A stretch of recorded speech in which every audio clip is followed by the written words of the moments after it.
relasyon ay sumabog. Binasag ng ama ni Kim ang kanyang katahimikan. Direktang tinanggihan sila Cam. Don't insist, you're not welcome. Ang kanyang matapang na mga salita ay nagpasiklab ng mga hindi pagkakaunawaan. Naglantad ng matagal na itinatagong mga emosyon at nagpasiklab ng mga bagong alon ng intriga. The Explosive Showdown. Binasag ng ama ni Kim ang kanyang katahimikan at nagdulot ng sunog na maaaring magbago ng lahat. Sa loob ng maraming buwan, ang mga bulong ay lumutang sa tahimik na mga bilog tungkol sa hindi nalutas na tunggalian sa pagitan ng dalawang makapangyarihang pamilya. Sa isang tabi ay nakatayo si Kim na minamahal ng marami dahil sa kanyang poise at tahimik na kagandahan. Sa kabilang banda sila Cam na ang matapang na pagtitiwala ay palaging naglalagay sa kanya sa sentro ng atensyon.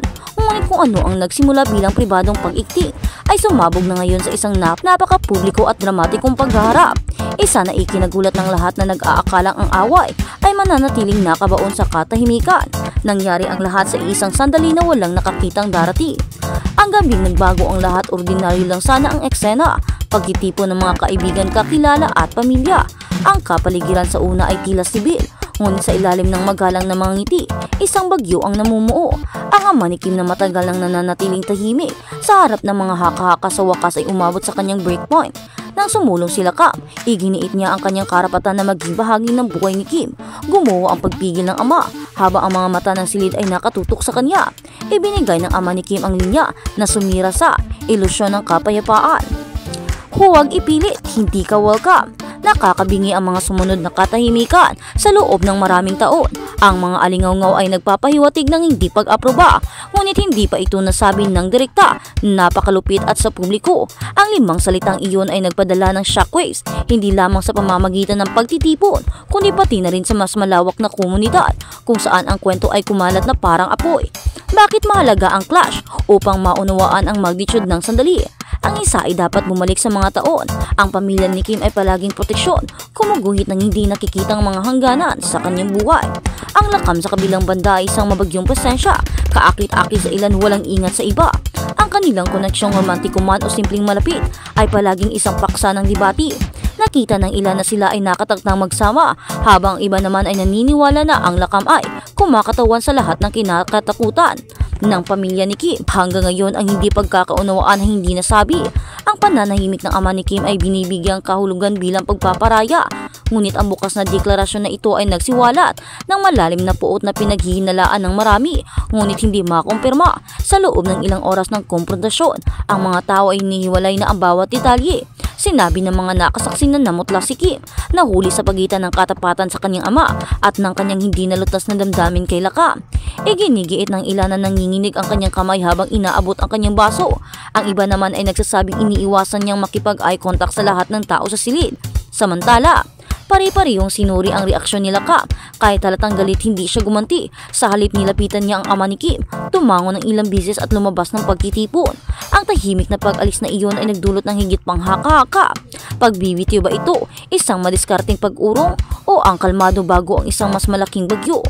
Muling nabuksan ang mga lumang sugat. Ang pahayag ay nagdrag sa mga lumang hindi pagkakaunawaan pabalik sa spotlight. Sa loob ng maraming taon, may mga kwento ng tunggalian sa negosyo sa pagitan ng dalawang pamilya.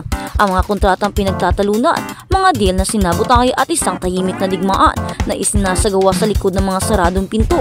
Habang sinubukan ng mga nakababatang henerasyon na tumaas sa away, ang mga peklat ay hindi kailanman tunay na naghilom. Ang mga salita ng ama ni Kim ay nagpapaalala sa lahat na ang mga salungatan na iyon ay hindi nakalimutan. Sinasabi ng ilang tagaloob na ang mga away na ito hindi kaanong nauugnay kay Kim mismo at higit na nauugnay sa pagmamataas, pamana at kontrol. Ang direktang pagtanggi sa Lakam ay hindi lamang isang personal na pahayag.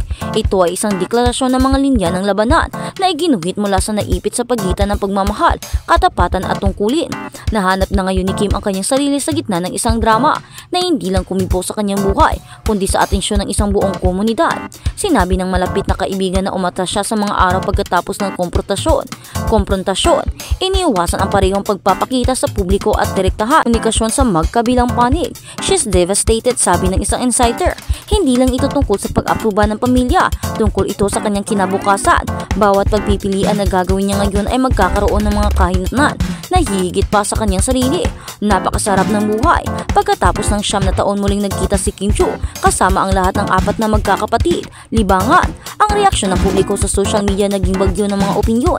Ang insidente nag-trend ang mga hashtag na konektado sa paghaharap, kung saan libo-libo ang nagdidebate kung sino ang tama at kung sino ang mali. Pinupuri ng ilan ang ama ni Kim sa paninindigan, pinoprotektahan ang kanyang anak na babae mula sa isang taong nakikita niyang walang ingat.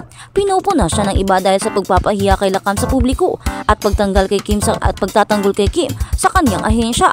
Ang mga memes, reactions, videos at mga thread na naghiwalay sa drama ay lalong nagpaliyap sa isang kulturang nahuhumaling sa eskandalo at panuurin.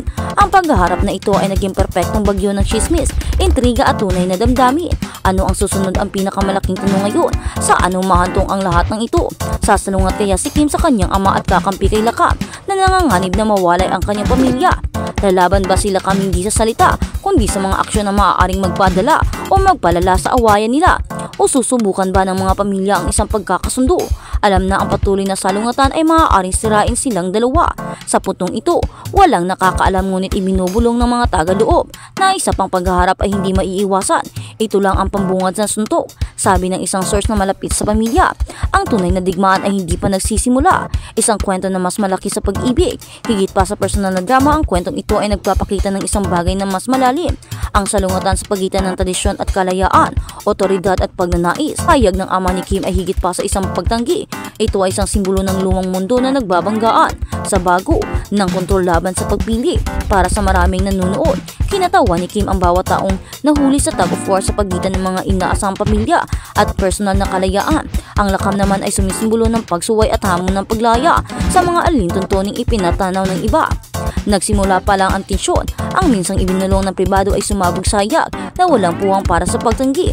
Ang awayan na minsang nabaon sa ilalim ng mga layer ng katahimikan ngayon ay sumiklab ulit sa buong pananaw ng mundo. At sa pagpatuloy na paglahad ng kwento, isang bagay ang siya. Kasi simula pa lamang ng pahayag ng tunay na damdamin.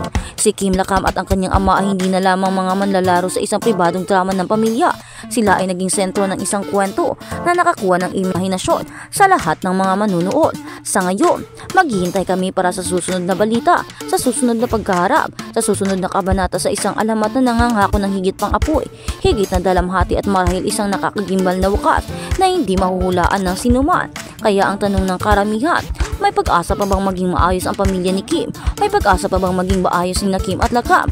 May pag-asa pa bang maibalik ang kanilang dating samahan? Ngayong grabe na ang away na nangyayari sa kanila at ngayon ay kasali na ang kanyang ama ni Kim at ang kanilang pamilya. May pag-asa pa bang maibalik ang dating nilang pagmamahalan, ang dating nilang komunikasyon at ang dating nilang closeness at relasyon, ang dating nilang pagiging sisters?